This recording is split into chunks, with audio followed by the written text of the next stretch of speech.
This odd-shaped root is a potato. It's a sweet potato, also known as a yam. Great for holidays. Candied yams are so delicious and so good for you. They're rich in nutrients and vitamins. They are exceptional to eat year-round, and they're very reasonably priced. So it can be a side dish or a main dish, especially for the vegetarian fare, at any time.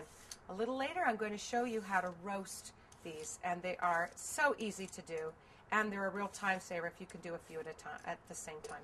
As you notice, I'm just quickly giving the yam a nice all-over peel to get rid of the skin. The skin is very good for you, so you could just scrub it and chop it and throw it in a roasting pan, and you can eat it with the skin completely, and it would be delicious. I'm going to use this for another dish, so I decided to take off all of the skin. I'm going to lose the ends, and I'm just going to cut them in consistent chunks because I'm going to roast them all at the same time. And your trick for roasting vegetables all at the same time is to make sure that the cuts are similar shapes and sizes. So I've just made some wheels, this one here, and I'm using my nice sharp chef's knife, and I'm just going to quarter them, third them, eighth them, whatever, and about pieces like that.